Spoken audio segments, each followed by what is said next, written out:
Hello everyone, this is Shadow. Due to copyright restrictions on YouTube, I can't publish many of the audiobooks you love. That's why I've created a special paid service where you can enjoy over 300 high-quality audiobooks from platforms like Webnovel, Pocket FM, Audible, Wuxia, and more. Each novel comes as a one-time purchase, no subscriptions, no hidden fees. After payment, you'll receive full access via Telegram, along with all future updates for that novel. You'll find a wide selection of your favorite genres and titles, always in premium audio quality. Check the full list of available novels in the description. DM me now to get your favorite stories in audiobook form and start listening today.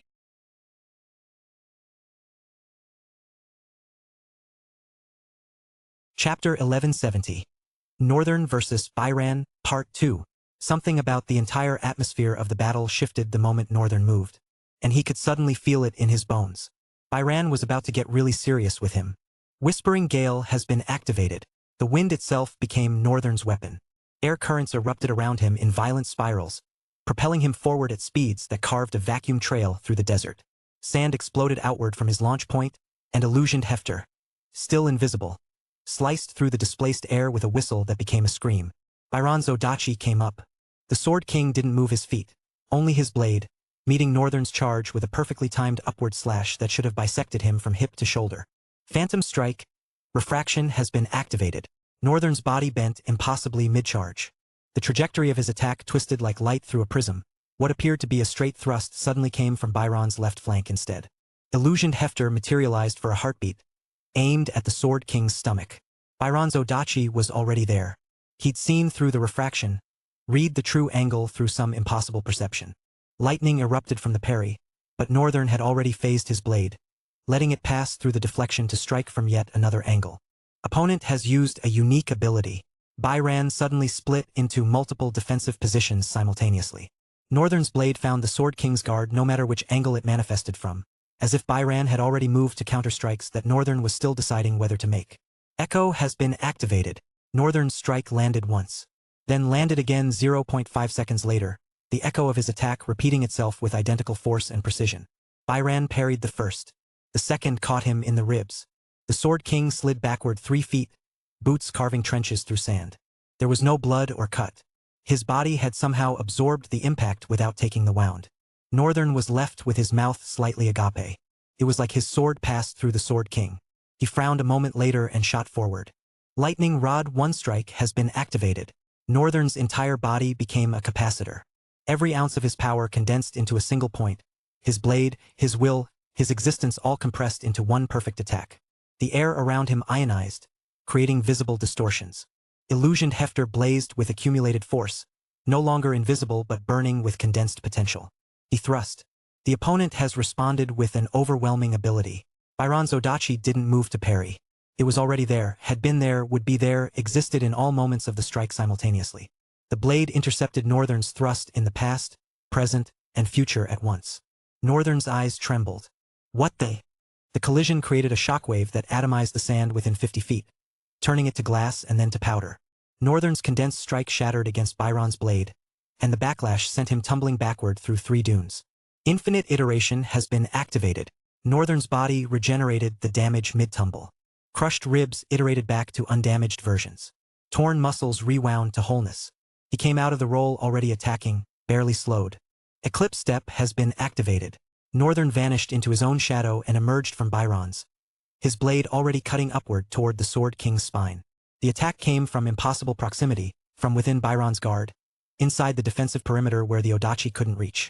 However, it was useless. For that frozen instant, Byran became completely undetectable, existing in a dead moment outside of time itself. Northern's blade passed through empty space where the Sword King had been, and then Byran was behind him, Odachi already in motion. Reversal has been activated. Byron's Odachi suddenly cut toward the Sword King himself with equal force. But Byran simply let the blade continue its motion, flowing with the reversal, converting what should have been a counterattack into a spinning slash that came at Northern from a new angle entirely. Northern barely got his blade up in time. The impact drove him to one knee, sand exploding beneath the force. Full impact. Recoil has been activated. Every hit Northern had taken, every parry that had jarred his arms, every deflection that had sent him tumbling. The kinetic energy of all of it stored in his body, building like a battery charging. Now he released it all at once. His next strike carried the accumulated force of a dozen exchanges. Illusioned Hefter became a blur of concentrated violence, aimed at Byron's center mass with enough power to shatter mountains. Byron's body moved without conscious thought, positioning itself between heartbeats in the perfect counterstance. The Odachi came up at a precise angle that caught Northern's empowered strike on the flat of the blade and redirected it harmlessly skyward. Lightning discharged along the deflection path, creating a pillar of electric fury that reached the clouds. Northern spun with the deflection, already planning his next. Byron's strike landed between Northern's heartbeats. In that infinitesimal moment of vulnerability when Northern's heart was neither contracting nor expanding, his body betrayed him. Every muscle froze. His blade stopped mid-motion. His breath caught in his throat. The Odachi's lightning-wreathed edge stopped 1 inch from Northern's throat. They held there, Northern paralyzed by his own biology. Byron perfectly still with his killing blow paused at the perfect distance. The moment stretched, both warriors locked in the crystallized instant. Then Northern's heart beat again. Wind Embrace has been activated. The wind itself caught him, yanked him backward out of the blade's path even as his body remained frozen.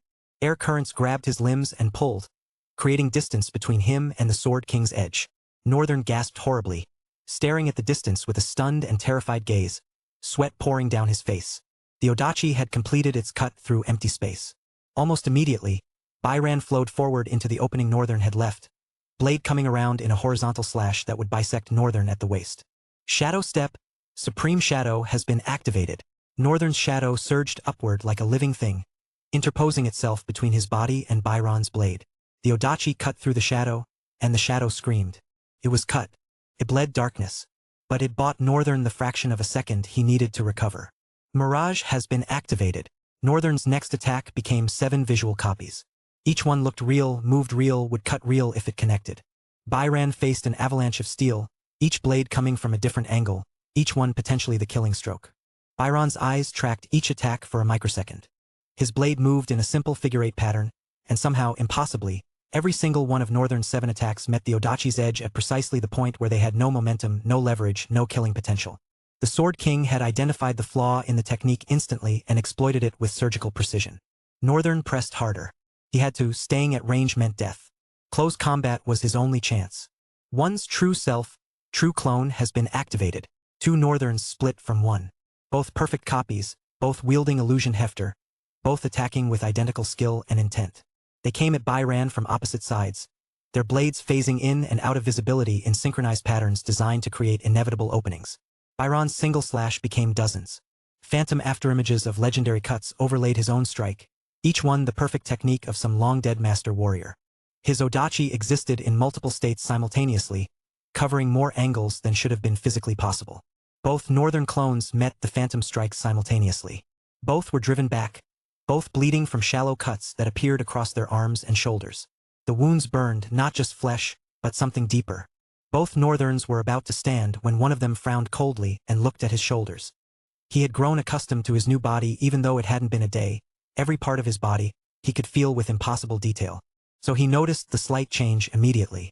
My wounds aren't healing? Chapter 1171. The King of Cuts. The cuts on Northerns, both Northerns' bodies weren't healing normally. Even as infinite iteration tried to repair them, they resisted, leaving marks that throbbed with phantom pain.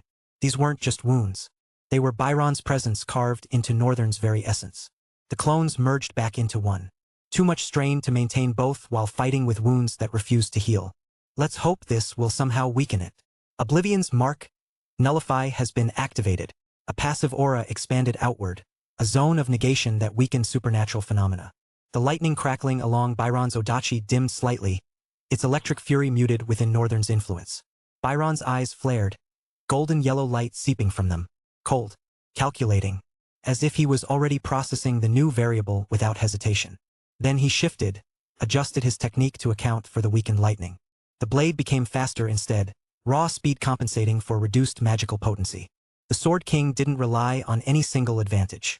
They clashed again, and again, and again. Northern threw everything he had into the exchange. Wind blades, shadow tendrils, lightning-fast strikes augmented by every speed enhancement he possessed. His blade became a storm of silver impossibility, attacking from angles that defied geometry, existing in states that defied logic. Byron's Odachi met every single strike. Not through superior speed, through superior understanding. The Sword King read Northern like an open book, his glowing eyes processing every micro-expression, every shift in weight, every hint of intent before Northern himself fully committed to the action. They blazed across the desert, hurling themselves toward the ruin of the empire. Northern was shocked. He thought he could see the most with his eyes. Byron didn't have any ocular abilities, at least none that Northern knew of. His game of analysis was just insane. Impossible. He was using every movement of Northern's body to read what Northern was thinking. If Northern thought he was 2-3 steps ahead of the Sword King was at those 3 steps too, simply by reading hints across his body. But he was using superior knowledge and understanding to beat Northern at his own game. So much so that Northern had to consider the possibility of the Sword King regaining all of his memories. Byron was a powerful man who had achieved pinnacle in his youth. Perhaps that was the man Northern was fighting right now. He chuckled slightly as he fled from the Sword King's pursuit. Crap! Isn't this unfair? These guys were slaying titans in their prime. Either way, if he'd have any chance at beating the Sword King, then he himself had to be as innovative and cunning as possible. He already had the perfect repertoire. Now he just had to test the limits of his own intelligence. Soul Thread Flow has been activated. Northern layered his demon eyes over the soul thread perception. Then his eyes saw something beautiful, the invisible connections between cause and effect, the threads that linked Byron's intent to his actions, the causal chains that made the Sword King's defense seemingly perfect. Northern's eyes traced the golden threads weaving through the air between them, intricate patterns of causality that connected Byron's every movement to its inevitable outcome. It was dauntingly beautiful. Byron's counter-rhythm pulsed with steady frequency, each defensive motion synchronized to something fundamental. Not just his heartbeat, something deeper, the rhythm of existence itself. If I can't disrupt the connection, maybe I can redirect it. Soul Thread Binding Weave has been activated. Northern didn't try to cut the threads this time. Instead, he wove his own soul threads through Byron's causal network, parasitic connections that followed the Sword King's perfect patterns without disrupting them. He was learning the language of Byron's technique, one thread at a time. The Sword King's pursuit didn't slow. If anything, it accelerated. The Odachi came around in a diagonal slash that would have taken Northern's head off if he hadn't ducked into a forward roll. Eclipsing Dread Eclipse Step has been activated. Northern vanished into his own shadow mid-roll, emerged from a shadow 20 feet to the left. His blade was already cutting toward Byron's exposed flank, an attack the Sword King couldn't have seen coming. Byron's Odachi was already there. The golden light in his eyes intensified. He'd read something, the angle of Northern's roll, the direction of his momentum, the instinctive preference Northern had for left-side attacks. Extrapolated from microdata and met the strike before it fully manifested. He's reading my habits, my patterns. Everything I do teaches him more about how I think. The realization sent ice through Northern's veins. Every exchange was making Byron's defense stronger because the Sword King was building a complete psychological profile through combat analysis. Northern had to become unpredictable, had to fight in ways that contradicted his own instincts. Phantom Strike 7th fragment has been activated. 6 strikes, each one deliberate, each one following Northern's natural attack patterns. Byron's Odachi deflected them with minimal effort, the Sword King's enlightened mind cataloging each movement, refining his understanding. The 7th strike came from the opposite angle Northern's body language suggested.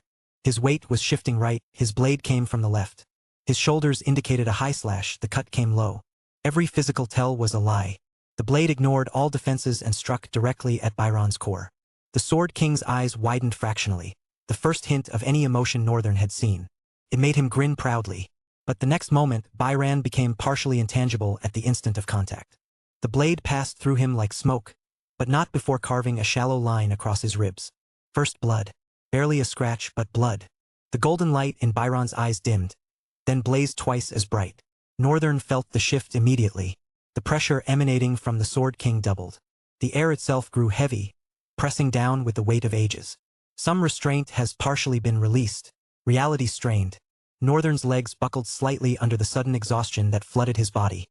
Not physical tiredness, but the accumulated weariness of centuries compressed into a single moment. His movements slowed, his reactions dulled, as if he'd aged 100 years in a heartbeat. Restraint? This bastard has been holding back on me all along. Infinite iteration fights against temporal exhaustion. Northern's cells iterated backward, trying to restore themselves to an undamaged, unaggravated state. But the exhaustion wasn't physical, it was existential. The weight of Byron's ancient presence crushing against Northern's relatively young soul. The Sword King closed the distance in 3 steps. Not running, just walking. But each step covered impossible ground, the space between them collapsing as if reality itself was bending to accommodate Byron's intent. Moonlit whisper, first whisper. Moon drinks shadow initiates. Northern's eyes widened in milliseconds. It's different. The Odachi never left its guard position. But somehow it was already cutting. Northern didn't see the draw, couldn't see it because it happened in the space between perception and reality. The blade existed in the sheath and in the cutting motion simultaneously. Northern's instinct screamed. He threw himself backward, blade coming up in a desperate guard. Too slow. The cut passed through his defenses, carved a line across his chest. Not deep, Byron was still teaching, still calibrating, but absolute. The wound appeared before the blade arrived, during the cut, and after it passed, existing in all states of the slash at once. Infinite iteration attempts regeneration. The wound refused to close. Byron had just unleashed a cut that existed outside of normal causality. Northern's healing ability recognized the damage but couldn't undo something that existed in multiple temporal states simultaneously. Northern staggered back, pressed his free hand against the wound. Blood seeped between his fingers, not flowing quickly, but flowing constantly, as if the cut was perpetually fresh. Two wounds that won't heal. If this keeps up. Soul thread severance has been activated. Desperate, Northern lashed out with invisible soul threads, trying to sever the temporal connection between the wound and its various states of existence. His blade phased invisible became a conduit for the thread-cutting technique. Byron's Odachi moved in a simple horizontal slash. But the blade cut more than air, it severed the concept of Northern's technique itself. The soul threads unraveled. Their connection to Northern's intent dissolved. The ability simply stopped working. Northern's eyes widened. What? He can even cut my talent ability? What the hell? Chapter 1172.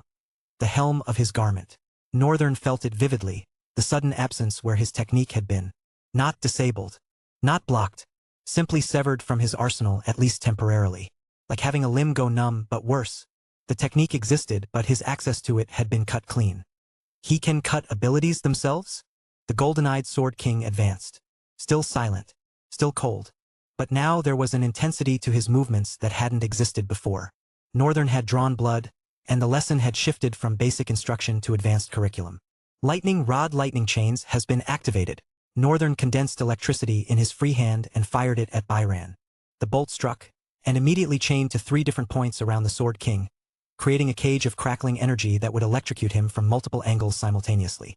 Byron's Odachi became a spinning wheel of steel, the blade moving so fast it created a complete defensive sphere.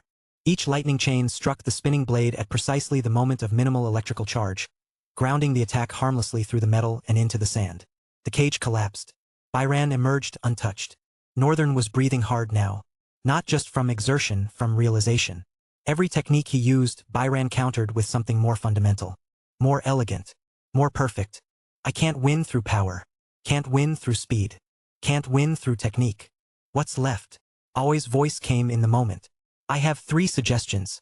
First suggestion. You can try to copy Byron's form right now. It would be incomplete analysis.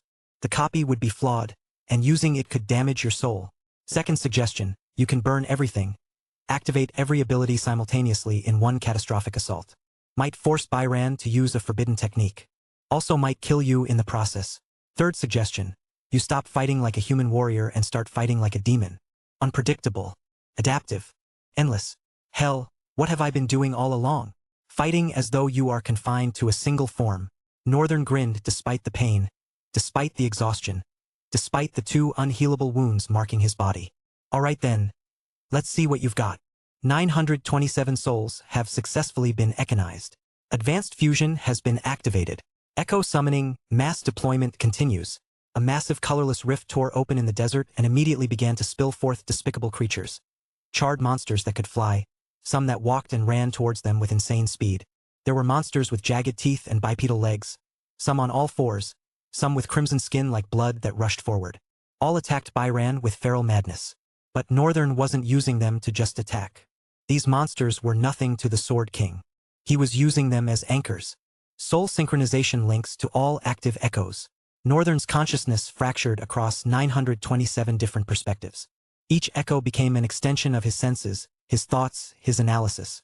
He experienced the battlefield from nearly 1,000 angles simultaneously, processing data at a rate that should have shattered his mind. But his demon nature held. His form mastery adapted. His endless essence expanded to accommodate the impossible cognitive load. Through 927 pairs of eyes, he watched as Byran carved through all the monsters with ease regardless of their rank. One hand placed behind his back and his legs moving minimally. And finally, he saw it. The pattern wasn't in Byron's movements. It was in the spaces between his movements. The Sword King's technique was so perfect it created negative space. Moments where he absolutely could not be, because his enlightened efficiency meant he never wasted motion. If Northern could force Byran into one of those negative spaces, the Sword King would have to break his perfect form to compensate. And in that break, there would be an opening. It would last maybe a tenth of a second. But that was enough. Soul Thread, Fate's Needle, has been activated. Northern fired invisible threads from 17 different echoes, each one aimed at a different point in space. Not where Byran was, but where he couldn't be. Creating a web of impossible positions that would force the Sword King toward a specific location. Byron's golden eyes tracked each thread, even though they were invisible. His enlightened perception saw the trap forming. Golden footprints appeared beneath Byron's feet, visible only to him, showing the optimal route through Northern's web. The Sword King followed the path, each step perfect, each movement calculated to slip through the gaps in Northern's trap. But Northern had anticipated that too. Oblivion's mark erasure touch has been prepared. The 17th thread wasn't meant to bind. It was marked, infected with Northern's negation ability. And as Byron's blade moved to cut it, the mark transferred to the Odachi itself. The sword's lightning flickered, weakened, not disabled, just dulled further, the accumulated effect of 2 nullify activations and now a direct mark eating at its supernatural properties. Byron's expression shifted. A slight narrowing of the eyes. Calculation. The Sword King was adapting to yet another variable. But Northern had finally created an advantage that would take more than an instant to counter. Northern didn't waste it. Full impact ruinous momentum begins accumulating. Northern attacked. Not with finesse. Not with technique. With pure, relentless aggression. Each strike built on the last, momentum compounding with every successive blow. His hybrid form allowed rapid-fire attacks from multiple angles. Claws from shadow limbs, kicks enhanced by lightning speed, blade strikes protected by iron-hard defense. Byran parried, deflected, countered, but each exchange cost him more than it cost Northern. The erasure mark on his blade was spreading slowly, making each parry slightly less effective. And Northern's ruinous momentum meant each successive strike hit harder than the last. 10 strikes, 20, 30. Northern's attacks became supersonic, each impact creating shockwaves that carved new craters in the desert floor. His hybrid form was burning essence rapidly, but he pressed harder, faster, building an avalanche of violence that even Byron's perfect defense couldn't fully neutralize. 40 strikes, 50. Byron's breathing shifted. Each inhale stretched into subjective eternities. Each exhale froze the world. To Northern's Shingen-enhanced perception, he could see the Sword King literally thinking faster, his enlightened mind processing centuries of experience in the space between heartbeats. The Odachi's movements became sharper, more precise. Byran was adapting to Northern's momentum, learning the rhythm of the escalation, preparing to shatter it. 60 strikes. Northern saw the counter forming in Byron's stance. The Sword King was preparing something. A technique that would break Northern's momentum completely and end the exchange. Not yet. Just a little more. 70 strikes. Plus the main threats, hundreds of other echoes lunged into Byron's space, forcing him to tear away for a second. But before Northern's attacks could land, he was already deflecting the blade, sparks flying, only for Northern to surge back again. They went back and forth for a while until Northern finally found negative space in Byron's defense. The place where his perfect technique created a void he couldn't fill without breaking form. Byron's Odachi style was optimized for horizontal and diagonal cuts. Purely vertical attacks from directly overhead fell into a blind spot his technique couldn't efficiently cover without sacrificing the circular flow that made his defense perfect. Whispering Gale, wind manipulation launches Northern upward. An explosive gust of wind propelled Northern straight up, blasting away several echoes and breaking contact with Byran mid-exchange. The sudden disengagement went against every combat instinct, never surrender momentum, but Northern needed the positioning more than the advantage. He rocketed into the air, rising 30 feet in a heartbeat. Byran stepped onto invisible platforms, moving upward to intercept. But the technique required visible moonbeams, real or illusory, to create footholds. It was fast but not instantaneous. Northern had the height advantage for exactly 0.7 seconds. Every ability he had left, every technique that wasn't disabled or exhausted, Northern activated simultaneously. Sun's legacy solar ascension has been activated. His body became pure solar energy. Blazing, radiant, burning with the fury of a miniature sun. Phantom Strike, Light Strike has been activated. His attack moved at the speed of light. Invisible. Instantaneous. By the time Byran registered the movement, the strike was already complete. Phantom Strike, Phase Strike has been activated. Illusion Hefter passed through all defenses, phasing through the physical to strike directly at the target's core. Full Impact. Riposte has been activated. All that accumulated damage, every parry that had jarred his arms, every near miss that had grazed him, converted into additional power for this single strike. Lightning Rod 1 Strike has been activated. Every ounce of Northern's remaining essence condensed into one point. His existence, his will, his desperate determination, all compressed into a singular moment of violence. The blade fell like divine judgment. Byron's golden eyes widened. Byran has used single draw path. Time broke. Byron's draw occurred before Northern's strike. Retroactively, paradoxically, impossibly. The Odachi left its guard position and entered cutting motion in the past, ensuring it arrived first regardless of when Northern's attack was launched. The two techniques collided in the space directly above Byron's head. Light versus lightning. Solar fury versus temporal paradox. Northern's everything versus Byron's fundamental truth. Reality screamed. The collision created a sphere of absolute destruction. Space itself tearing under the pressure of two impossible attacks meeting in a single point. The shockwave expanded outward, atomizing sand into glass and glass into vapor. The distant ruins were being devoured at a terrifying pace. The sphere expanded with great speed, consuming the whole of the empire and separating the water in a matter of seconds. Both warriors were thrown backward by the detonation. Northern's solar form flickered, failed, and he reverted to his hybrid state mid-flight. Byran maintained his footing somehow, sliding backward across the sand but remaining upright. Northern crashed into a dune, tumbled through it, and came to rest 50 feet from the impact point. His body was screaming. Every wound, the 2 soul-scarred cuts and a dozen new ones from the collision's backblast, blazed with agony. But he was smiling, because Byron's left sleeve was torn. Just torn. Not cut. Not burned. But torn, physical evidence that Northern's ultimate attack had reached the Sword King. Had forced him to use a forbidden-level technique to counter. Had pushed him, even if only by a millimeter. Byran looked down at his torn sleeve. The golden light in his eyes flickered, dimmed, then stabilized. The Sword King's expression remained neutral for a moment. Then he sighed and suddenly erupted with laughter. Northern, who had been so proud of himself just now, stared, confused, very confused. Chapter 1173. The Sword King's Cursed Destiny. Northern was silent, looking as though reality had suddenly become too difficult to process. One moment, he was fighting a trusted subordinate whom he'd assumed was being controlled by Chaos Prince. But the next moment, that same subordinate was laughing. Owie! He was certainly being controlled. Was? Then he's free. I suspect he must have broken out of control during the battle. Northern frowned subtly. He did? And kept playing with me? Thinking about it, Northern did feel it was the kind of thing Byran would pull. The Sword King slowly walked over to him with a laid-back posture, glancing at his shoulder where Northern had torn his cloth. Ah! As expected of the one I chose to serve, you grew tenfold in a single battle. It was only a matter of time before you'd eventually take my head. He laughed with contentment and pride as he approached Northern, who was still staring at him, stunned and blinking. Northern's frown deepened, and he extended the illusioned hefter toward Byron's face. His tone was grim. What do you think you're doing right now? Byron stopped. His face dropped its jovial mask and became intense, serious. He dropped to one knee and lowered his head. You should kill me. Northern gritted his teeth inwardly, biting down the rage. That is not what I asked. What do you think you're doing? He shouted. Northern's tone rose with kindling rage. Is this a joke to you? If you broke out of his grasp, what stopped you from saying it earlier? Do you realize what precious time I just lost?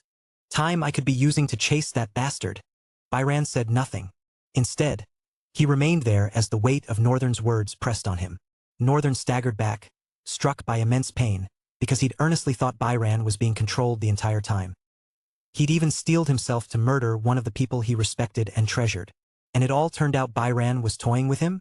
The Sword King raised his head, his brows furrowed with regret. Please, my lord, look beyond my rash behavior and consider my intent. From the moment I attacked you, nothing was within my grasp. However, at some point I severed the thread controlling me. But it wasn't that simple. A while ago, a great deal of my memory came rushing into my head just before I lost connection with you.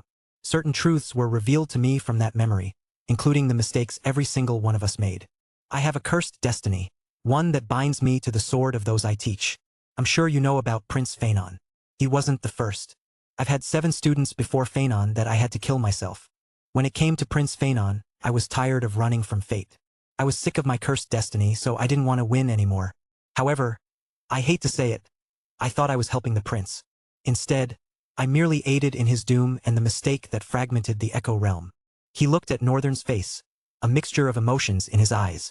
As much as I want to blame the origin for what happened to us, each and every one of us had a decision to make, and whether directly or indirectly, that decision played a hand in the ultimate mistake that broke our perfect world. It was a decision that came from a point of greed. The origins weren't the only greedy ones. We all were. Whether our greed was justified by good intentions or self-conceit, it doesn't change the fact that our actions destroyed the world once. He gritted his teeth, suppressing painful memories, but they somehow reflected in the look on his face. I just didn't want history to repeat itself. There was no better moment than now for me to end you, or be ended by you. So, my lord, it wasn't a test. If you'd slipped, I really would have killed you. That was how strong my resolve was. Northern looked at him for a while and was continually speechless. He couldn't even find words. All he knew was that he was suddenly exhausted, his eyes heavy, his back aching like hell, and he wanted to collapse and sleep for the next month. However, he glared sternly at Byran. Then why did you stop? Byran met his gaze. Because I realized. He dropped his eyes a little lower. You've survived every one of my attacks. Somehow, even when you shouldn't have. You slipped through my sword. And maybe this is me just being hopeful, but with your last attack I realized if anyone can reach them, it has to be you. It will be a long and arduous journey. They don't fight in conventional means. Even I can't compare. Cryos was merely a child's tantrum compared to the power they wield. That's talking about the firsts. However, if there are other origins aside from them, I can only say we're asking for more than we can handle. Northern was silent for a while, then let out one heavy, relieving sigh. Then he looked up at the sky. The moon was getting farther away, and the golden lights were lining the horizon where sky met sea. Your expectations? I advise you to keep them to yourself, so they don't become disappointments. I'm not a hero, and I act purely out of selfish interest. I've been selfish from day one, and I'm still very selfish now. It's just that my selfishness has taken on a grander scale. Which is fine. With one's rise in power and status rises every other aspect of their life.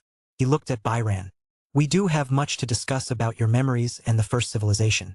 But please, Byran, you're a free man now. If you want to follow me purely out of expectations, I suggest you leave me and be on your own. The Sword King suddenly laughed, short and subtle. Just the response I expected from you. His face grew more serious as he looked at Northern. It doesn't matter to me where you stand. You gave me a chance to live and breathe, but more than that, you gave me a family, a home. It's difficult to leave that. Forgive my words just now. They were burdens of an old soul. But let this lowly swordsman belong to you again. Chapter 1174. Watching the sun rise on a peaceful universe, Northern still tried to find Anki even after everything. He dispersed echoes and clones and searched far and wide, even into the depths of the waters while he reached back to Ull in the prism. When he returned, Terence was there, sprawled on the ground. Northern removed the prism and attended to her, healing her bones, as though someone had twisted them wickedly out of pure malice. She regained consciousness and confirmed that Ull had left her body. She was taken to a makeshift infirmary, where not just her but all the casualties of the war were being treated. A war? A battle, sorry. But the aftermath looked like that of a war. Half of Lewingard Empire's buildings had been razed to the ground like they never existed. Thousands had died from the last explosion, and the only thing that protected many more was the Emperor himself, who had cast an enormous shield to protect everyone. The entire front of his body was burnt beyond recognition, and even he was in the makeshift infirmary being attended to by people with healing-type talents. Northern stood at the top of the tower, surveying everything. From his vantage point, it was horrifying. It looked like they had fought in a war they could never win. But these people hadn't fought at all. In fact, they were busy trying to run for their lives. This was the price of weakness. Weakness was such a horrifying thing. Even when trying to be protected by strength, they were too fragile not to break from its grasp. Northern wasn't thinking from a point of superiority. He was merely internalizing the damage. And asking himself, if earnestly trying to save the world is destroying so many people, then what was strength supposed to do? How was it supposed to be wielded? Or was he just to accept the fact that there would always be unfortunate people like this? What if one of those unfortunate people happened to be someone he treasured? Take Silver, for example. She was still a baby, but she would grow and would be powerless before awakening any talent. Or even after awakening her talent, she might turn out to be weak. Is this the same fate that awaited her?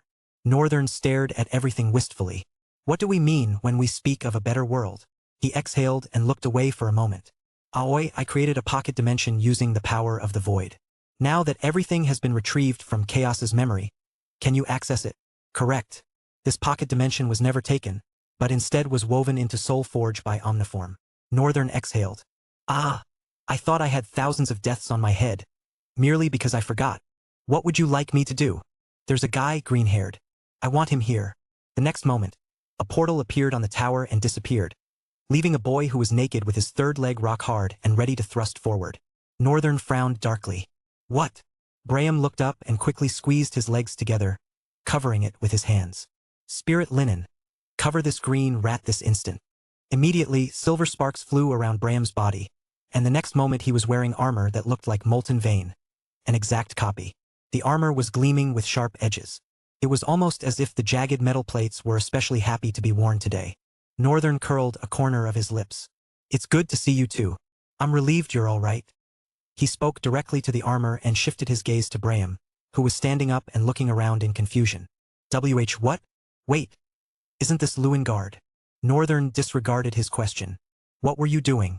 Wait, I don't even want to know. To think I was worried about the people in that place. You all must have been living a very good life there. Braham slowly turned his face to Northern. Well, it isn't perfect, but it's enough. We're not sure how many days have passed because there's only every day, but it's been peaceful and we're eating. What happened here though? It looks like hundreds of beasts the size of mountains were fighting.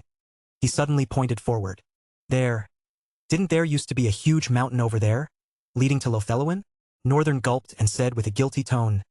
Well, things happened. And why does that place look frozen? Oh good stars. What happened to this place? Northern sighed, his tone sharper this time.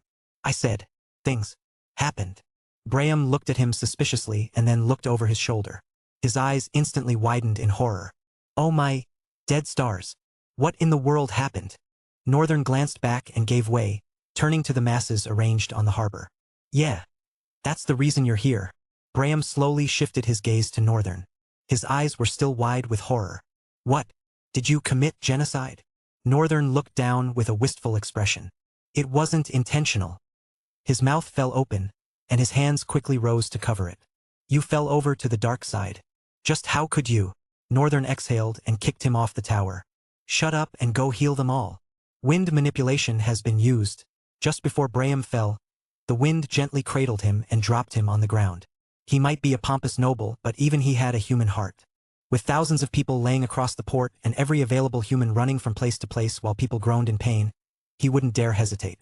Braham touched the ground, and Northern watched as the young pompous noble created a massive tree whose vines wrapped around people, lifting them off the ground as the tree itself rose and spread its branches, carrying thousands of cocoons, like a divine tree of creation itself. You have copied a new talent. Northern exhaled and turned, then sat on the ground, watching the sun rise on a peaceful universe. At least temporarily. His entire body ached, and he felt like he needed a great deal of sleep. But there was also a fundamental understanding that made him mutter, this is just the beginning. The Chaos Prince was still out there. Revant had captured a reflection of Call, but his other reflections had escaped. All also went scot-free and would most likely report the whole thing to the firsts. From now on, there's barely going to be any peace. This was merely the beginning of a certain end. But for now, I'm going to sleep. Northern laid down on top of the Tower of Trammel and slowly drifted off into slumber. End of Volume 5. Descent of Chaos. Author's note. Hey guys, thank you for sticking with me this far. It's honestly been an incredible ride, and I hope it continues to be. I'm grateful for your loyalty and support. I apologize for the times I've been inconsistent with updates, and I hope you understand that if it were truly within my control, I never would have missed a day. This year, life has thrown me some serious curveballs, but I'm still standing strong. I'm more determined than ever to give this novel the ending it deserves. As we move into the next volume, please keep supporting me. I need all the support I can get. I'm shamelessly begging here. This author has no pride left and has embraced shamelessness, because that's what it takes to succeed. If you want to gift me a castle, don't be shy. I don't discriminate. I see every single one of your gifts, power stones, and golden tickets. I might have been too swamped to respond, but I see them and appreciate each one. Thank you. Chapter 1175. You missed the party. From the vast blanket of the sea, a vessel drifted closer to the ocean's edge, dark smoke rolling into the morning sky. The sound of the ship rolled forth before its presence, shattering the peaceful silence of the aftermath, even stirring Niruern in his sleep. But he merely turned, drenching himself deeper in slumber. After a while, the ship reached the port and people started disembarking. Faces both known and unknown. They were greeted by the knights of Luingard who were still able to walk. Commander Shear limped on one leg, even with the assistance of a cane, and walked over to meet the people who touched the harbor. The moment he drew closer, his entire visage froze and he stood straight, disregarding the injury he bore. His face hardened, stripped of all emotion. His subordinates, who had been beside him, couldn't help but exchange confused glances. But the knight commander's sudden composure caused them to fall in line with the stern atmosphere. Before them, a tall, white-haired lady approached with long strides. There was nothing extraordinary about her presence at first glance. Hence it took more than a glance to recognize it. For weaker people, at least, power had words, even when someone was suppressing the ambience of their strength, not wanting to announce they were the strongest in the room. If you were equal to them or close to their level of strength, you would figure it out either by instinct or by experience. Most of the soldiers here were not that. Even the white knights, prestigious and known to be terribly strong, didn't come close. However, certain people's attention was immediately drawn to the edge of the port. Raven, for example, was using her fist to break down a pillar that had survived the blast, but was needed to create a makeshift wall around the harbor's perimeter. She was about to throw another strike when she stopped and turned toward the harbor, her gaze narrowing. She started walking. On her way, she met Thalen, who also wore a stern look. "You felt it too?" Raven nodded. "It's not every day one gets to see a luminary. I hope it's not Ruffsburg." Thalen chuckled. "To be able to tell it's a luminary right away, you're splendid." Raven nodded. The two walked in silence for a while. Then her voice came, somewhat tender. "I'm sorry about your friend. I could have done better." Thalen shook his head. "You don't need to feel sorry. He was a paragon and strong. I would have been surprised if you'd actually had things your way. And it was all beyond our control." Raven looked down for a moment, clenching her fist. The memories of everything that happened with Ul were still fresh in her head. How the ugliness of a deity they all revered had played out before her eyes. They reached the harbor and Raven spotted a vermilion-haired lady with an eye patch. Her eyes widened. "Annette!" She immediately bolted forward, rushing over. She reached the port and fell into Annette's grasp, which shocked both Annette and Vita, who stood behind her. They had hugged before Raven realized how impulsive she'd been and awkwardly pulled away. Annette looked at her, grew embarrassed, turned slightly away, and laughed internally. I guess even she had no idea how much she'd missed everyone. Raven belatedly noticed her surroundings, the knights bowing, and the tall white-haired lady with alabaster skin standing, watching her with cold eyes. Annette spoke in Raven's defense. "Please, she's a student of mine. One of the survivors of the Dark Continent." The princess shifted her gaze and scanned the entire expanse of the port and beyond. She brought her eyes to the knight commander, and her voice bellowed, nearly shaking the ground. "Where's my brother? His big sister has come to end this treacherous battle." Raven responded with a flat tone. "You're late. The battle's ended." She looked at Raven, suppressing her anger, then looked away. "Can someone older and less annoying talk to me, please?" She gave the knight commander a look with a question mark attached. "Sir Shear." The knight commander lowered his head slightly and spoke with a reverent tone. "It is as she said, Your Highness. The battle has come to an end. I'm not sure of the details, but the white-haired boy, this lady, the man behind her, and 3 other notable individuals were what emerged from its ruins." The princess looked over to Thalen, who frowned slightly, having figured out her identity the moment they drew closer. With her right hand, she gestured for him to come closer. Thalen obeyed and stood beside the knight commander. "Care to explain?" Thalen exhaled softly. "It's a long story. You might want to settle in first. However, before I speak, you said something earlier. Your brother, Ray." Just as he spoke, a soft voice came from behind, making him pause and turn back. Lady Hinai trudged forward with hesitant steps. The princess looked at her and smiled. "Auntie." The knights parted for Lady Hinai. She trudged forward and hugged the princess. "Oh my stars. It's been so long." The princess patted Lady Hinai's back. "Well over 15 years, Auntie." Lady Hinai withdrew from her. "How is he?" The princess wore a warm smile on her face. "The emperor is as cold and distant as always. You know him." Lady Hinai looked a bit somber at the response, then quickly raised her head. "What about your brothers and sisters? Ruya?" She must have grown so much by now. The princess laughed lightly. Indeed she has." Her face hardened the next second. "Auntie, is it all right if we step into somewhere closed?" About your son. My stepbrother. I heard some things. Hinai's expression froze for a moment. Then a gentle smile spread across her face. Sure. Let's go inside the tower. I'll tell you about your stepbrother.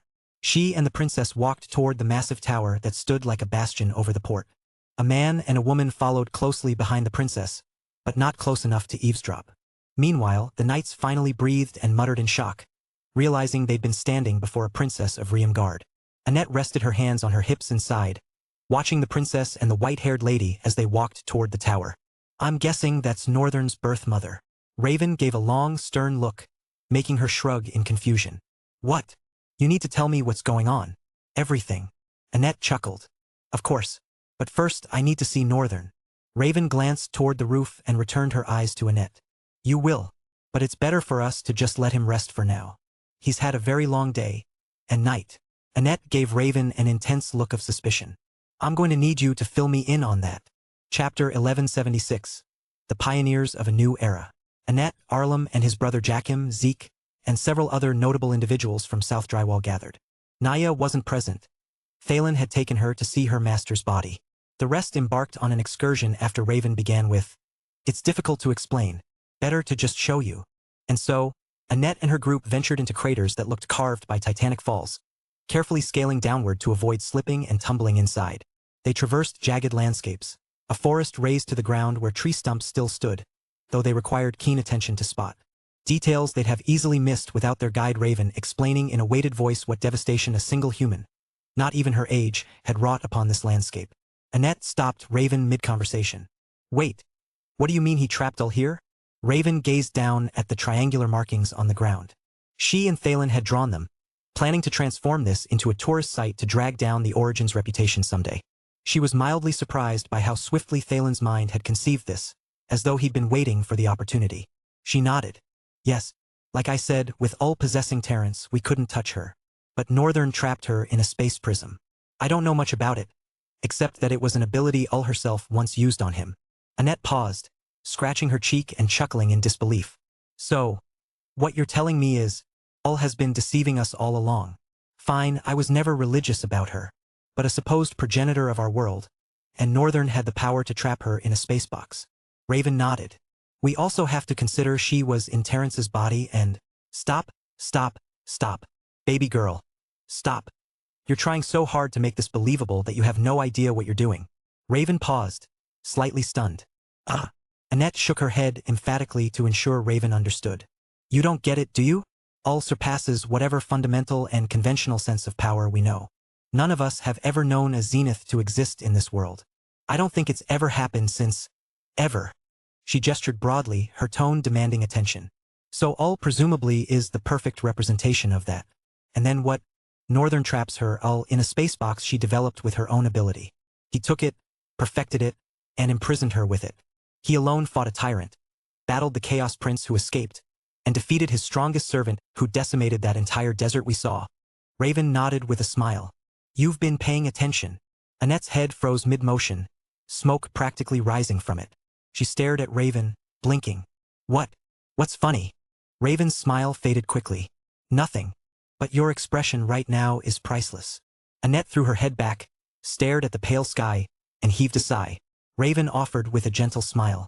Do you want to see the plains? He turned to Iceland's?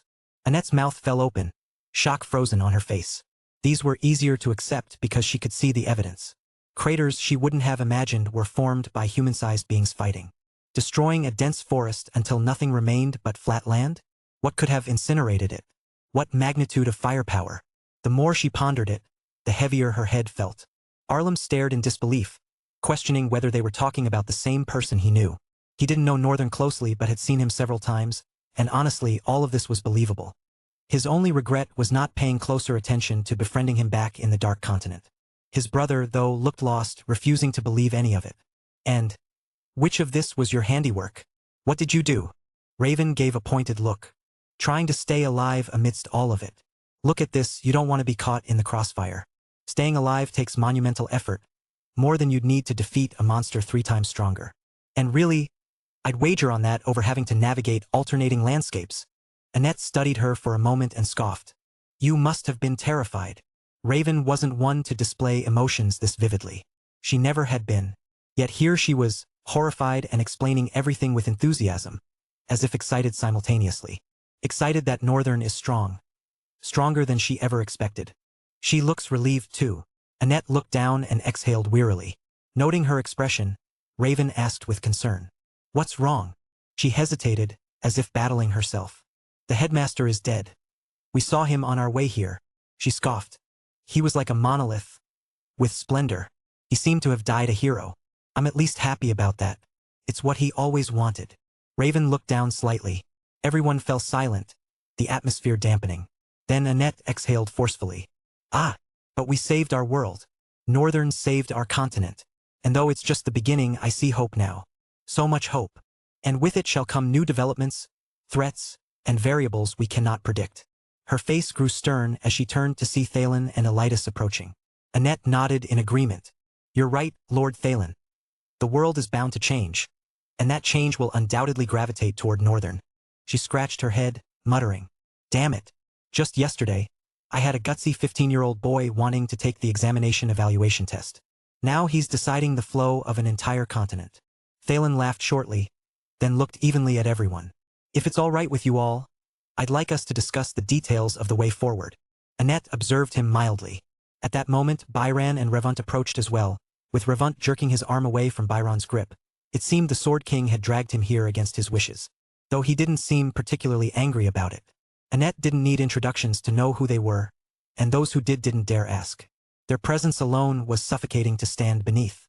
Byron looked at them with a disarming smile. I summoned Lord Thalen here to meet my master's friends and to help us. Annette watched the Sword King intently. So did Raven and the others. My master has expressed the desire to create a nation of his own.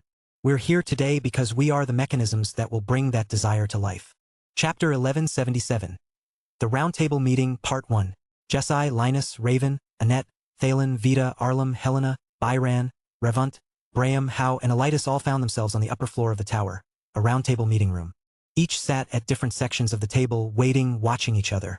Byron had summoned them for what he called a pioneers' meeting. He swept his gaze across them all and demanded that anyone with ties to Northern follow him. Arlem had hesitated, but Annette insisted he come along. After a long silence, Annette finally exhaled and pointed to a green-haired bastard sitting on the opposite side of the table. I understand every other person here, one way or another. But that gutter boy, that wretched existence sitting over there.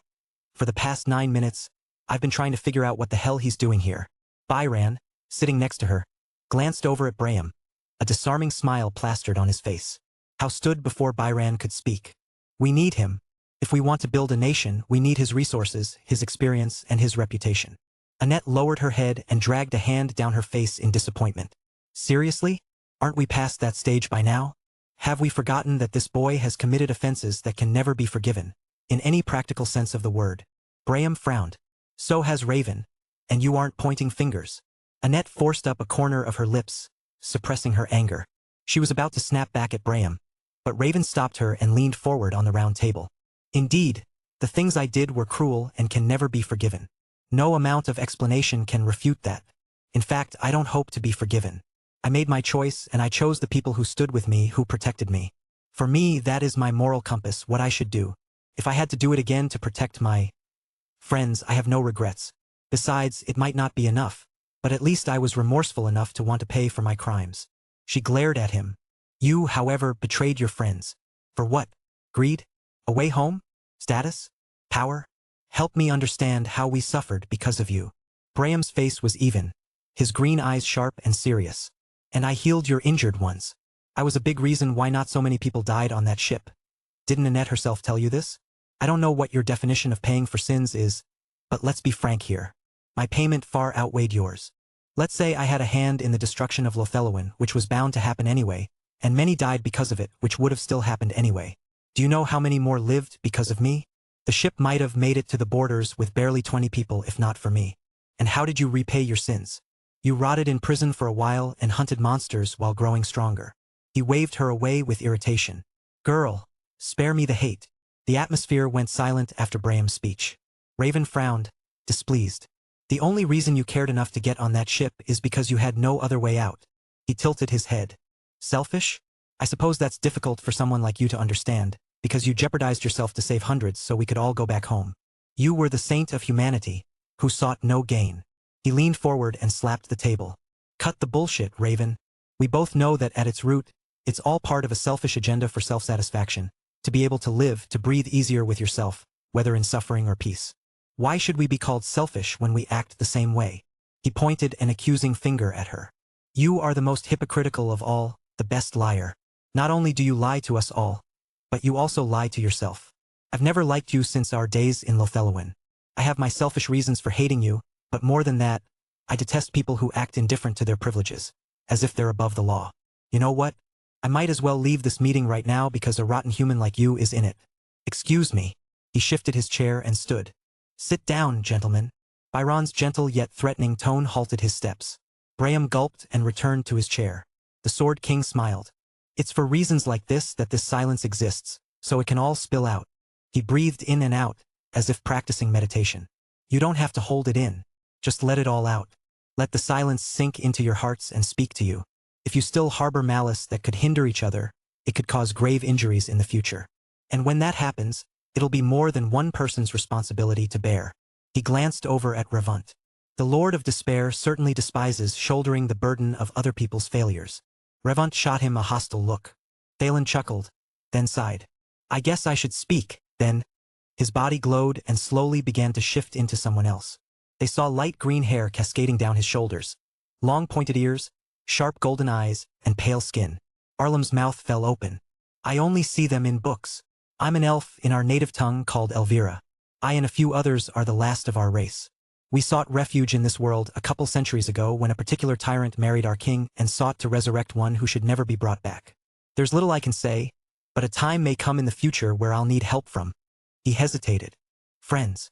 I hope it won't be too much to ask. And Rian knows all about this. They all looked at him in silence, nodding in understanding, unable to tear their eyes from his striking appearance. Then a rough, feminine voice shattered the silence. I think I might be in love with Northern. Huh? What? Everyone turned to the person who'd just spoken, especially Jessie, who glared with murderous intent. Chapter 1178. The Roundtable Meeting, Part 2. Quickly, as she saw the way they all turned their heads towards her, Vita clarified. Oh, wait. No, not like that. Jessie glared at her with a daggering look and raised one of her brows. Even Annette had to turn to her side with a frozen look of shock on her face. Vita exhaled and steadied her expression. My tribe has a belief that teaches us from the moment we're born what a male must be and what a female must be. Her tone softened, as if she was hesitating. We are predominantly female, trained and taught to be protectors of the male ones. Anyone who must marry us must, of course, be stronger, and there is a standard for that strength. She paused and looked down for a moment. I am an abomination. My fat body is the complete opposite of what a girl should be. Girls are preferred to be lithe, agile, with an hourglass shape. But I was fat, I was what our standard for men were, and therefore tagged as taboo and abomination. From childhood I trained, lost weight, I did everything to reach the point I am now. However, it simply resulted in me gaining muscle and thickness. My body became overpronounced, and the clan defined that as adulterating the purpose for which we exist. At the end of the day, I was cast out. Afterwards, Ruffsburg found me and sent me to the Dark Continent. I never liked Raven because she was what my clan wanted. Master Annette was the one person I could relate to. We were alike in more ways than one. Of course, she was much stronger than I was. She looked up at everyone. The silence in the room was almost deafening the moment she paused. Then I met Northern. Strong, very strong. At first, it was denial. A lithe, weak-looking boy shouldn't be so strong. Strong men were supposed to be muscular, and it was supposed to be obvious, so I was at first irritated by his existence and preferred not to associate with him. Then I witnessed his might, over and over again. Then I began to understand. My irritation stemmed from jealousy. I resolved to catch up, but that also quickly blew up in my face. I saw him at the academy, and I had to be real with myself about how delusional I was. She smiled. When that delusion shattered, it gave way and helped me realize just how much I admired him. Certainly, he has plenty of flaws. His arrogance was unmatched, especially in the Dark Continent. But that didn't erase the value and importance of the hard work he put into growth, the suffering he had to endure. As much as we all had our fair share of suffering in the Dark Continent, at least we were never alone. We had each other. He had no one. It's funny when I think of what we expect from him, like he owed us. He had no obligation, yet always showed up over and over again for us, for people he claimed were not his friends. His actions spoke so much louder than his words. Annette suddenly exclaimed. Ah! At this point, you might as well write a biography on him already. Raven frowned thoughtfully, considering Annette's words. Actually, that would make a lot of sense. Annette turned to her, stunned. What? You too? I'm just saying, what if we convert Northern's escapades into songs? Stories? It's a great way to spread his influence. Elitis nodded from where he was seated. This is an excellent idea. Stories carry information like wildfire. It'll definitely be instrumental in spreading awareness across all nations. And it's even better since we don't need to exaggerate them at all. The Void Lord's story already sounds like an exaggeration. Howe nodded in agreement. That's valid, and trade points could actually be used strategically to spread this information. But we also have to clarify what we hope to achieve. Raven responded. Well, since we want to build a kingdom, we first have to spread the word of power and reverence. Byran sat back and watched as the conversation he had orchestrated slowly unfolded on its own without him having to do anything. For him, it was proof enough that this was meant to be. His test had not been the silence or giving everyone a chance to speak their hearts. What he had simply hoped to achieve was to see the direction the silence would lead. It was a reckless play, but not an uncalculated one. If like-minded people were put in a room and they all shared the same purpose, the direction of the conversation would naturally gravitate towards that purpose. If they didn't, it would be scattered. So this was confirmation that indeed, there were no bad spots in the pioneers, at least for now. Lady Hinai and Princess Rahima Nora sat at a table. Rahima Nora was looking down with a somber expression plastered to her face. Hinai had explained everything to her, from her first meeting with Northern, the things he had gone through, and how he came again and saved the entire continent. She clenched her fist. Ruffsburg, I've never liked that man. Lady Hinai chuckled softly, finding Rahima Nora's anger endearing. Then her expression straightened moments later, and she asked, How did you discover it, though? About his existence? I thought even your father was convinced of his death. Princess Rahima Nora sighed and leaned on the table. Well, it's a long story, but Reese, he's been missing for 10 years, as you know, and in the course of it all I'd been tracking him. I found him, and I think he knew, then led my trail to Rian's existence to throw me off his back. Lady Hinai frowned. So that means Reese most likely knows too? The princess nodded and folded her hands. But you have nothing to worry about. I will protect Rian. Lady Hinai chuckled lightly. Oh, I'm not worried, really. Rian now has dependable friends. And after all that I witnessed with my own eyes, do you think I doubt how strong my son is now? Rahima Nora was so stunned by Hinai's words that she froze for a moment, then laughed. Amazing! It's so good to see you so relieved. Hinai smiled as well. After the jovial atmosphere calmed, she then asked with a flat tone. So, what now? Princess Rahima Nora gave a kind smile. I'm sure the Emperor will be pleased to see his second wife and lost son again. Chapter 1179. The Philosophy of Hypocrisy. As Northern stretched his hands and legs with a light groan, he felt his muscles grow taut with relaxation.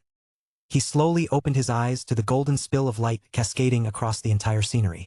He sat up and crossed his legs into a lotus position, relaxing forward so he didn't have to sit with so much effort, and just continued to stare at the day star sinking into the horizon beyond the sea. The cold wind caused his white hair to dance across his face. It framed his features in a messy halo, the length already draping over his eyes but still parted in the middle, falling over each angle of his face. His eyes were sharper now, deep, and looking nothing like those of a 17-year-old. Nor did they look like those of a 29-year-old. Northern's face was blank, staring at the distant horizon with no readable emotion in his eyes. He replayed his conversation with Cryos, the corruption of Void, the gods, the atrocity the First Origins had committed. And most importantly, the fact that this world was just a feeding ground. The idea of my existence feeding someone suddenly makes me feel so bitter. It also gave him a wider scope on how truly powerful these beings could be. Beings who decided to control and spread civilization just so they could be fed and regain their strength. They had even altered the history of the world. Can we even believe the nonsense about history at this point?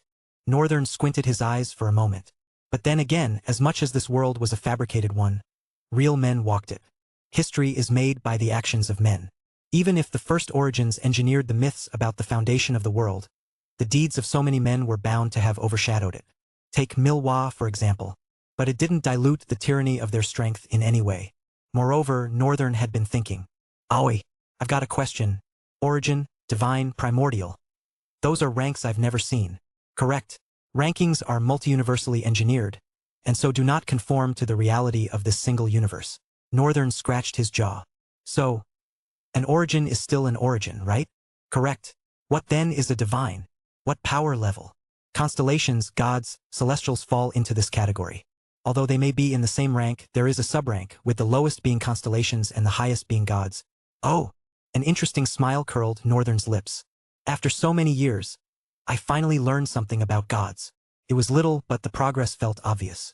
Northern curled one corner of his lips, thinking of the day when he would finally reach them and make them shiver. But right now, he was too inconsequential for that. What about primordials? Beings above the gods. There is little to no information about the existence of these beings. Fair. Do you think Void is a primordial? Incorrect. The Void is a constellation. A divine one. Northern's eyes widened. Oh? Wow, how do you know? Simple. Only that which is divine can be corrupted. If the first origins wanted a chance to fight the gods, then whatever weapon they created had to have been on almost the same level as the gods. Northern nodded thoughtfully. Hence divinity. And they would have needed to profane divinity to hurt the gods. Divinity cannot harm divinity. After all, Northern's eyes widened with that realization. Indeed, they would have. So they most likely intentionally, from the very beginning, with their own hands, corrupted the Void. Their mother. Correct. Northern smiled broadly. Aoi, I can tell you're going to be useful. Just now? Northern raised a brow. Why do I sense contempt in your tone? Aoi? Are you capable of emotions? Wrong command. Enter proper command. Northern gave the panel in front of him a long gaze and pointed 2 fingers to his eyes, then back to the panel. He sighed and stood up, looking over the vast harbor. A massive tree stood at the edge of the harbor that led to the ruined Luengard Empire. Fewer than 10 buildings were properly standing. Most of them were either razed to the ground or in rubble, as if a sun had exploded on one side and scorched the entire place. Some verdant cocoons were already opened, and people were walking around trying to build shelter. Northern almost couldn't deal with the aftermath of a battle he'd fought. His expression strained slightly, but he exhaled and swallowed it. If he didn't want something like this to happen again, then he needed to create a safe haven for humanity. Ah, what is that? What did I just think? Humanity? The focus should be me. I'm definitely doing this for selfish reasons. Northern tried to convince himself. As much as only he had the power to stop, or be of any substantial help in containing what could be coming for them, he had always hated the heroes of stories, the people on whose shoulders the fate of the world usually fell. They are bound by logic and driven into corners by the weight of responsibility. It's a prison that heroes willingly enter. By their own hands, they take their freedom and shackle it to such things as responsibility, becoming a beacon of hope for a race that will tear you down at the slightest chance they get. He didn't want to be that kind of person. He wanted to be selfish. If humanity would gain anything at all, it would be because he was selfish. And if they lost everything due to his selfishness, then so be it. Yup, it pays to be selfish. That way I can feel better even when they die. And not be hypocritical about it. Northern had come to discover that if there was one thing he'd developed a love-hate relationship with, it was the hypocrisy of human nature. Hypocrisy was essential in the being of mankind, but also could be an heirloom of self-destruction. I guess the key is honesty to your own hypocrisy. Would that be the answer he'd been subconsciously searching for? Honesty to oneself? Perhaps it didn't matter. Even in hypocrisy, selfishness, or ruthlessness. Just don't lie to yourself. Northern winced in discomfort, mildly irritated at himself. Good stars. When did I get so philosophical? He let himself fall down the tower. Chapter 1180. Prisoner of War. The wind suddenly shifted, and he vanished into the shadow on the wall. The next moment he stood in a wide, four-cornered room. Broken chains dangled from different corners, falling against the pristine white walls of the enclosure. Sitting next to a wall was a man with long black hair and deep eyes. His face was scarred, as were other parts of his body. But there was no blood, just bruised skin, signs of mild torture. He leaned one hand on his raised knee. Black, lusterless shackles bound each wrist and ankle, but the chains that should have connected them to the broken links on the wall were also severed. Northern continued forward and stopped barely 3 meters away from him. His voice called out gently. Call. Call raised his head, looking at Northern with an unreadable expression. He shifted tiredly. Have you finally come to execute me? Northern looked at him with a hint of surprise. He glanced at the floor, and a simple chair manifested out of the ground. He sat and rested his elbows on his knees, leaning toward Call. Execute you? My best friend. Call's gaze darkened for a moment. Then he suddenly burst into wild laughter. The laughter subsided like a receding flood. Then his darkened gaze returned, shooting at Northern with a hint of disdain. This He shook the manacles on his wrists. This is how you treat your best friend? Northern scoffed and shrugged. It's not like you were exactly hospitable, Call. Back in the Crimson Mine, my first habitable space was much worse than this, and you made me sleep in a ruined bedroom only to send assassins after me the next moment. So I think we both have questionable hospitality, but I'm fairly better. The tyrant's face twisted with hatred. What do you want? Why are you keeping me alive? Northern smiled at him, almost delighted. You're in such a rush to die. That's suspicious, Call. I'm keeping you alive because you haven't killed yourself. These reflections you can make, they come at a cost, don't they? At first I thought it was your soul splitting, but then, I couldn't quite understand it. I guess it has more to do with the people or monsters you've devoured. But this one right here is you. A reflection of your own self, not the ones you consumed. Northern straightened his back. So, you can't destroy it using other reflections. However, if I kill you, that may help rather than hurt you. That's my guess. Either way, it won't hurt to keep you alive as a prisoner. I mean, look around, there's no door. How exactly are you going to escape? And those chains? You can go wherever you want in the entire world. But once I pull the other ends connected to the corners, you'll be dragged here like an animal, even if you're in the underworld. Northern shook his head, in awe of the chains. I must say, the first Origins really considered the Chaos Prince's elusive nature when they created this chain. Owning the tower was the only way he could have escaped it. That sly devil. His gaze fell on Call, spilling disappointment. Since when have you been working with him, pretending to serve another master while pursuing your own selfish reasons? Stars. I almost thought you were different. Call did not respond. His glare of hatred just bored into Northern. Meanwhile, Northern leaned back in the chair, giving Call a disarming smile. All of this, you did it so you could have enough power to fight your father, didn't you? Does the Chaos Prince know? Does he know that you're like him? Call's eyes suddenly flinched at that moment, and his brows furrowed. Northern's smile widened at the corner of his lips. What? You're surprised I figured it out? It's not so difficult to piece together. I mean, you're the one who went on rambling before killing Lieutenant Dante. And we might not have been close, but I'm still going to avenge his death. Just so you know. It will hurt like hell when I'm ready. Call gave Northern a wide, baiting grin. I'll be waiting. Perhaps you'll taste just as delicious as he did. Northern glanced at him with a downcast look. You want to sink to cheap taunts now? Or maybe that man. The red-haired one that Dante killed. I'm sure he would have tasted. Wham! His face swung to the side and smacked the wall, immediately sending small webbed cracks spreading across its surface. Northern slowly withdrew his hand, studying his palm. Crap. Controlling my physical strength is harder than I thought. His face returned to a disarming smile. But at least I didn't break your neck. That would have been humiliating. Imagine someone of your caliber dying to a slap. Ha ha ha. He laughed. Meanwhile, Call just stared down in shock, his face red and bruised. Northern finally stood and lifted the wooden chair. He studied it. This should work. Call slowly looked at him, unsure what he was about to do. His brows creased. What are you doing? I thought you weren't going to kill me.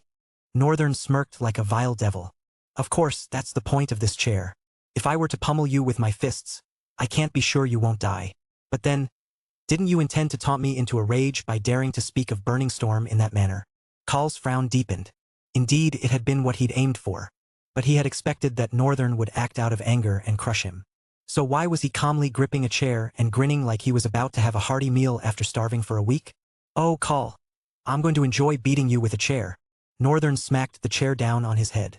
The tyrant raised his arms over his head, yelling and screaming. How dare you? You demon. You vermin. Stop this insult. Hit me properly. Please. Hit me properly. Please, Northern. Ah. And Northern was grinning and responding. Oh, I dare. Yes, that's me. Beg harder. You need to put more heart into begging. Northern beat the hell out of Call with the chair, breaking it until nothing was left but splinters. Chapter 1181. Stepsister Reunion. After Northern finished beating Call, driven by nothing but the thrill of dominance and the lingering taste of satisfaction, he vanished from the confinement chamber and reappeared on the stairway leading to the lower floors of the tower. The tower was more crowded than he'd ever seen it. Of course, only those he'd cleared for entry were present. Tower Master Gilliver and a handful of others whose murmurs drifted up from the lower floors as they huddled and debated stars knew what. People stopped to bow. Some stole glances of reverence as he descended, unhurried. When he reached the third floor from below, he pushed through a door into a simple room. A shelf, a large bed spread across the center, and beside it a round table where two white-haired ladies sat. Lady Hinai and the princess had been laughing about something, joking, but fell silent the instant he entered. The princess's brows furrowed slightly. I didn't sense his presence. Northern smiled at Lady Hinai as he stepped inside. Mother! Her eyes glistened, tears threatening to spill. She shot up and pulled him into an embrace, burying his head against her shoulder. Silence hung in the air. She had no words. A moment later she pulled back, staring at him in awe. Wow! Just 3 months ago you looked so young and reckless. I can't believe you've grown so tall. Northern laughed softly, then shifted his gaze to the lady at the table. Lady Hinai glanced back. Oh right, I should introduce you to your stepsister. Northern's eyes widened. My stepsister? Lady Hinai nodded, smile bright with energy. Yes, Art. This is Princess Rahima Nora, the firstborn of Riamgard. Princess Rahima tilted her head with a smile, watching Northern expectantly. Northern studied her for a long moment before offering a polite nod. I see. Do feel at home, stepsister. He turned back to his mother, resting a gentle hand on her shoulder. Is there anything you need, mother? Princess Rahima. Nora sat frozen behind them, shock threatening to shatter her composure. Lady Hinai answered hesitantly, glancing between Northern and the princess. Nothing I guess. Northern gave his mother a soft smile. Okay, mother. You're safe here, all right? I've got some other things to attend to, but I'll come back. Lady Hinai nodded awkwardly. She glanced between the princess and Northern as he moved toward the door. Unsure, confused. The reunion hadn't gone how she'd imagined it. However, before she could speak, Princess Rahima. Nora's voice cracked through the room like thunder. Stop right there. Northern, hand on the doorknob, stopped and turned back. The princess strode toward him. She was tall. Even with his recent growth, Northern still had to crane his neck slightly to meet her gaze. She had to be well above 6 feet. Her crimson eyes blazed with disbelief and mischief. Is that how you're going to greet your sister? He shrugged lazily. The one I didn't know existed for the past 15 years of my life? Yes. He met her gaze, expression blank. What do you expect from me? I'm not sure. Was I supposed to be thrilled that the Princess of Riamgard is my sister? Or that she sailed across the seas to meet me? He scratched his temple as if genuinely searching for those feelings. Maybe if you'd sailed across the seas 5 months ago, you would have gotten the response you expected. At the very least. Princess Rahima, Nora fell silent, staring at Northern. Her sharp crimson eyes had softened, become tender. Northern's ocean blue eyes remained unfeeling. Even. He shrugged slightly and turned the doorknob. If you'll excuse me. The princess's brows knitted together. Wait. Northern stopped, door open with a soft click. He regarded her with the same blankness, now colder. You certainly underestimate the weight of being an imperial prince. Northern raised a corner of his lips, looking up at her with subtle defiance in his cold stare. Is that so? I couldn't care less. Princess Rahima. Nora's glare darkened. Whether by force or by will, you'll have to return home. Northern's gaze sharpened to a cutting edge. The room turned cold. His tone dropped lower, flat and dangerous. Is that a threat? The princess noticed the shift in the air and almost hesitated. But a wild, amused grin broke across her lips. She was about to act but glanced back at Lady Hinai, who watched them anxiously. Then she sighed. A threat? No, not really. I came after you while searching for Reese. He led me to your trail and I'm sure he knows who you are. If he knows who you are, I can't be certain what he's planning. Reese isn't just about combat. He's a scheming freak whose loyalty lies with his own agenda. The princess paused and breathed. I don't want you to be used by someone like him. More than that, the Empire is your home in this world. The moment Father learns of your existence, he'll march through the entire world if he has to. He'll bring you to the Empire at any cost. Northern frowned at her words. You've all been fine without me for the past decade. Besides, isn't it shameless to call the same Empire that tried to murder me home? The princess fell silent as Northern finally pulled the door open and walked out. Lady Hinai called her name hesitantly. Ray! The princess broke into a chuckle.